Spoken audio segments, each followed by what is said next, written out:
Good morning, my friends. Hope you guys are doing great wherever you're watching me from. It's a beautiful day today because it is my anniversary. I have been married to my wife for 32 years, and that is something to talk about. I would have to say this is in today's world, marriages, even relationships, don't last that long. So it's God's grace, and there are some human effort that takes into making this work. But I just wanted to come out and give it a shout out to my wife. Very happy anniversary because she's one of my, life link, or I should say, a person who is my backbone to a lot of the things that I do or I want to do. She's always there for me and trying to give her best in helping me and getting where I need to get. So I definitely want to give her a big shout out and thank her for being such a great wife and a mother, and she has created the house a home, so you can always have a big house or a small, whatever size house you have, but it's a woman's touch that makes it a home, and she definitely does that. And sometimes she spends way too much money than I want her to, but after when it's done, I really like it, so I'm really grateful for that. So the whole topic of today is about marriage and relationship.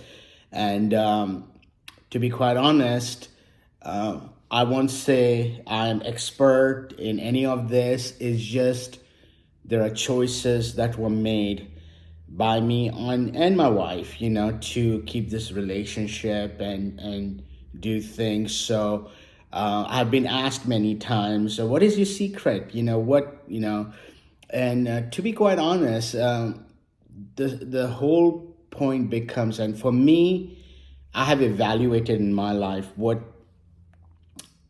a relationship should be, and what especially marriage and it might not work for everybody because everybody's situation is different, circumstances are different, but all in all, it is a gift from God, to have a union with your person that you have found and you think you could spend the rest of your life with. The biggest thing is when you get into a relationship, you have to always think, what do you want out of that relationship? And when I was only 20 years old when I met my wife. I was a young guy. Now, I look back and I'm like, I was too young. But in those days, I felt like, you know what? I am up there. I know what I'm doing. And my parents were a little bit nervous, and I'm sure her parents were nervous. But we took the plunge, So for me to get to where I am today, I would say in one sense I was matured enough, and not to brag on myself, but I would say is I knew what I was doing, but I didn't know what was ahead of it because nobody talked to me. I did have a pre-counsel with my pastor. We both had like premarital counsel and stuff like that. That gave a little bit of idea, but you never know the journey until you are going through it. And this married life together with your partner, in a relationship is a journey. And to say that I was a young lad, I was in college, and when you're first in love, you have butterflies, you feel so excited about seeing the person. I was in college, so when I used to study, I used to see her image in the books, and I couldn't concentrate. My mind would go, here, and it's, call it puppy love, whatever you want to call it. It was love. and or it was an obsession. I will let you make that decision, but for me it was love. And one thing I did know is that I wanted to be in a relationship that I wanted to be in forever, not just, and I was not one of those guys who wanted to just have casual relationships.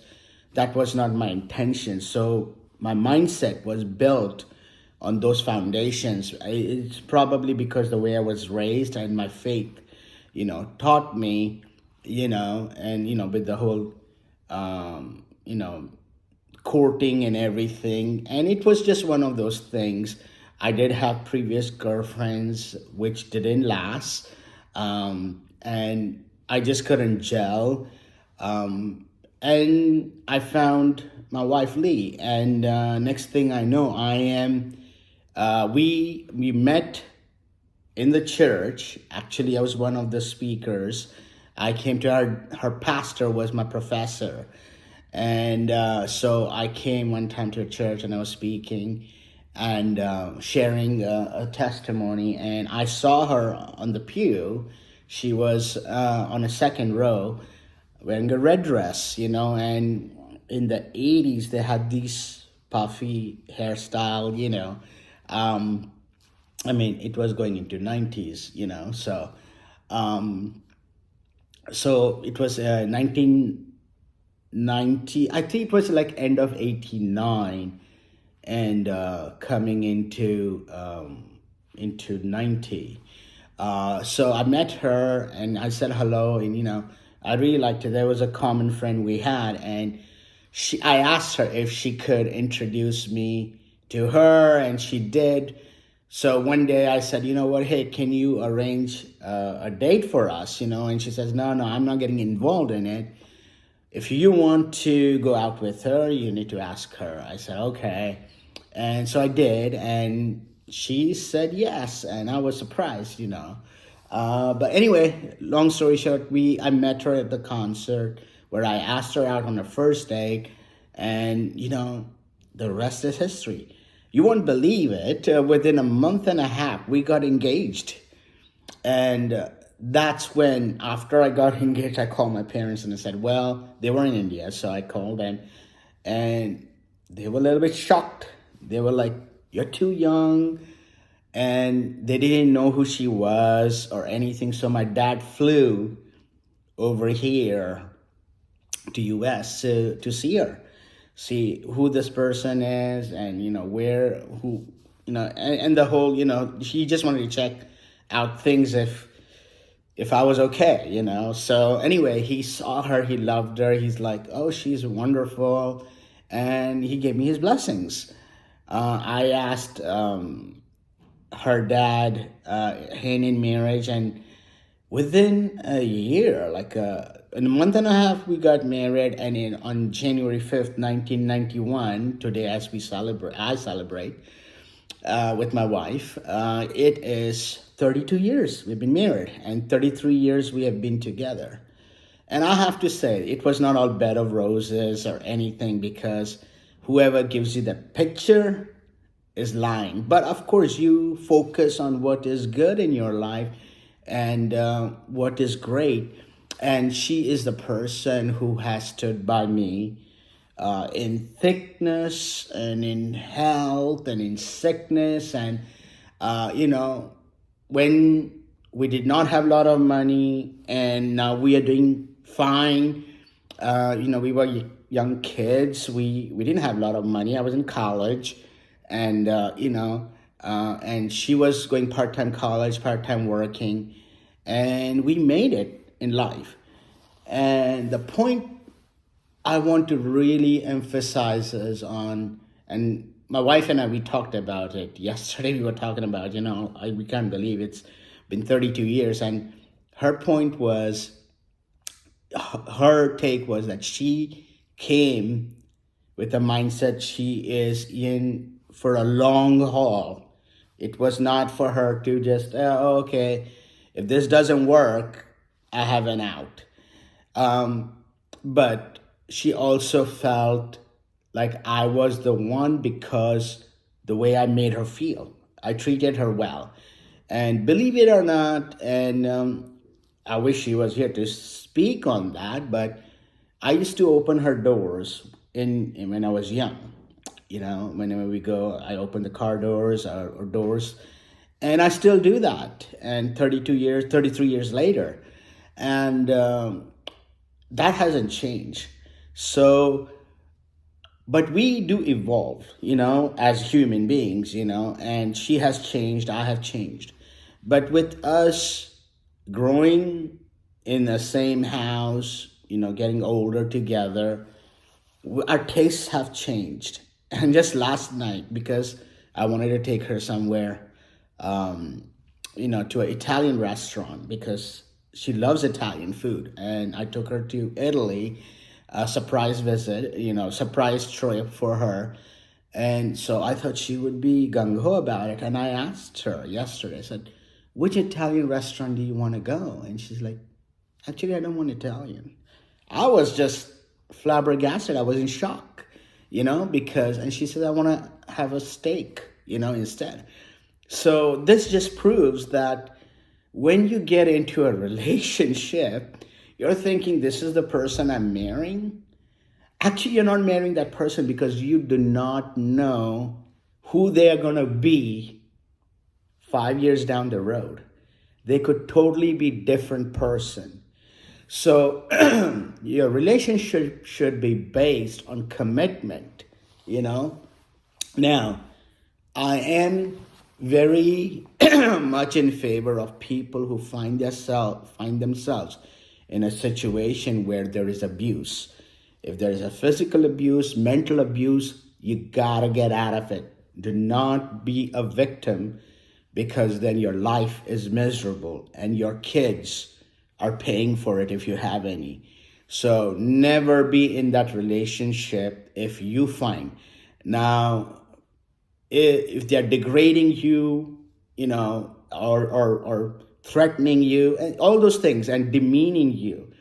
Now, here and there, we may say things that might be hurtful, but if it's a continual progress of action, then that is not a good relationship, and you should separate yourself until things get better, and seek help, get counsel, and be with somebody who will help you get through that process.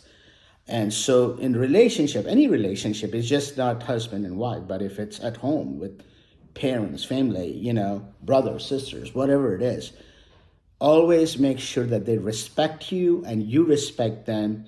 And that's what I feel is, for me, I respect my wife, I honor her. I don't agree with everything, she doesn't agree with me in everything. We are kind of polar opposite, because, and especially as we are getting older, two different cultures.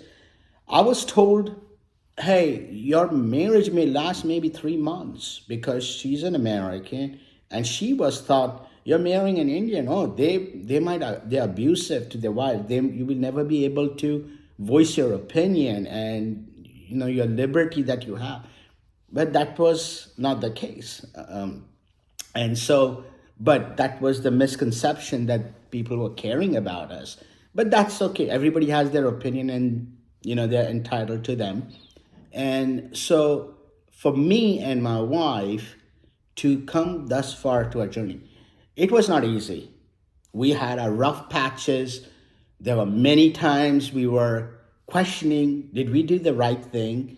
And it was mostly in our younger days, because you're still learning about the person, because, and I think it's no matter how much you date, it's because people are going to keep changing, because they will never be who they were, in a sense of our taste changes, our thoughts change, our sports like that we are interested in changes.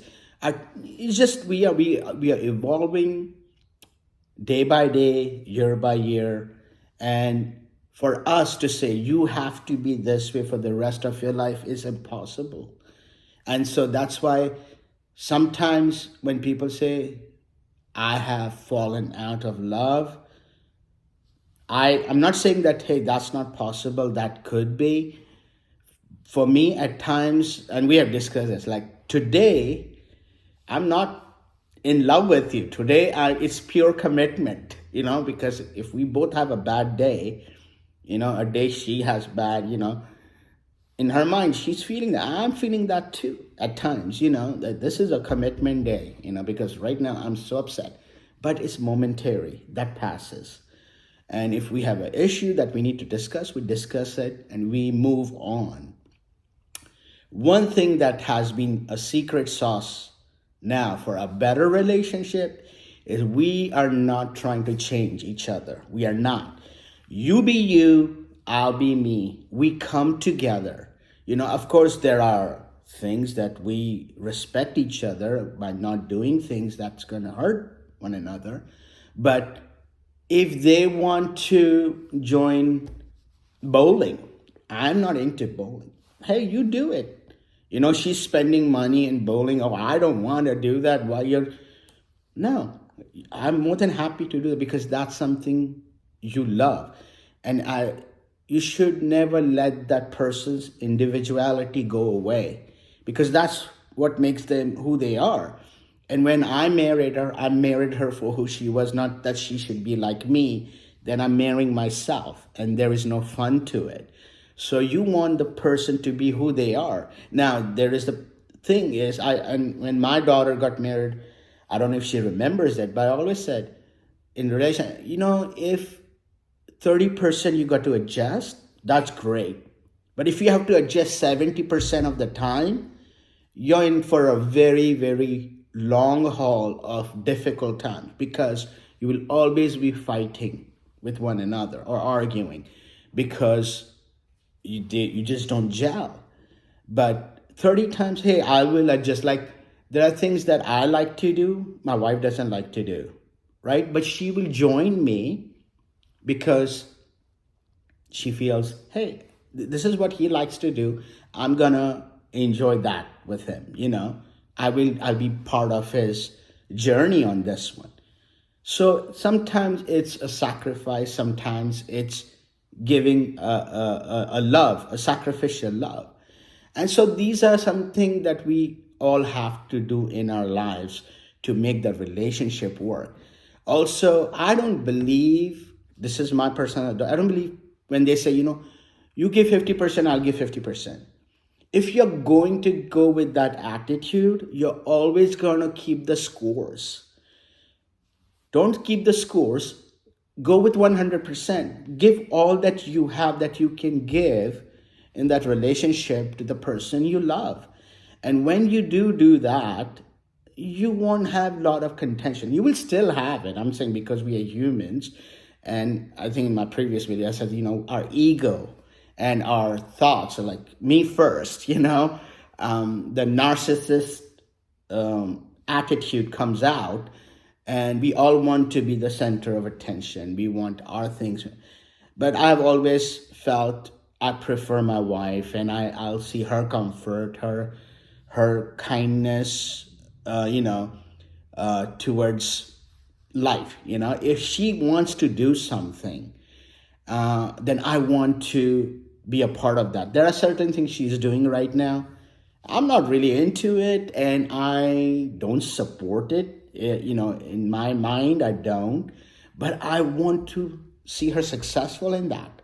So I do things that I don't agree with because it's still doing good for people, doing things, or whatever it is, she is doing something great and I want to be a part of her greatness. I want to help her, elevate her. So if once we start doing that with our partners, that we always lift them up in their venture and we don't keep scores, I think the journey is a lot smoother. But when we keep scores, we like, okay, I did this for you, so now you need to do that for me, then you're always going to find yourself shortchanged. You're always going to come out feeling he doesn't do anything, she doesn't do anything. When they do, but we are just keeping the score of what, how much they have done and so forth. But at the same time, you don't want to be a doormat and just give all and then you have nothing unless you're giving it joyfully. So then that's who you are, and that's wonderful. But so the relationships, we all know, is very complex, and for us to be in a relationship, whether it's marriage, girlfriend, boyfriend, parents, or whatever it is, it's always very difficult because we are dealing with personalities and individuals. And that's why, like, my first few videos were about identity, but we are all one. We all carry this love, kindness, and if you read the Bible, and if you have never read it, at least I would say is read this, is First Corinthians chapter 13. It's a love chapter. And we both have tried to emulate that into our lives. Are we successful? No, not always, but we remind ourselves. And that's what it is. It's a journey. We remind ourselves always on what we can do for one another through the eyes of what we have read, through chapter 13, because love never keeps records of wrongdoings. Love never fails. Love doesn't boast. Love doesn't is not jealous. All these things that love is all about. Next month we'll be celebrating Valentine's Day, and we'll give cards and chocolates. That's great. That's gestures. But what is behind it is pure love. Are we willing to get up at 5 in the morning just to make sure our wife or your husband is okay, so we'll pack them lunch, or we are doing out of obligation? Because the love covers it all. Love covers multitudes of sin. And I feel the bond that my wife and I have is of love, that we are able to generate that and give that because we both believe in God and higher power and creator. And we keep that in mind, that we are all human beings. We both are created in the image of God. So we need to respect each other and try to find the best in each of us. And that has been our, I would say, success of a marriage. If we had to boil it down, and we have bad days and we have awesome days, and we have more so awesome days than we have bad days, and those bad days are just temporary. And when those days do happen, we take a step back, reflect on what is the matter that is a friction between us, so we can correct it and move forward, because nothing is permanent. And marriage is work. If anybody tells you it's not work, it's just butterflies and roses, they are lying, or they are somebody I would personally want to meet and be mentored under. So if you know anybody, and if you are that person, do let me know, and I would love to hear from you. But even with that, I would love to hear from you guys what your take on relationship is what you feel. And I have lots more to say, but again, I've gone a little bit over, like 4 minutes over. So I want to try and close this video down. But thank you, and I definitely hope that you will send me good wishes and good vibes and prayers for my marriage, that will continue to be successful, and my wife and I will have even more deeper relationship than we had in this past 32 years, and we'll grow together. And I wish the same for you, that whatever relationship you are in, that it'll be strong, it'll be bonded, and that you will grow and find, and if you haven't found your love, that you will find your true love this year. And when you find them, keep them. Don't let them go. All right, you have a wonderful day. Thank you for liking, subscribing, and sharing. And again, if you find this video beneficial, then do share with your friends and family. And I hope to see you soon. Take care. Thank you.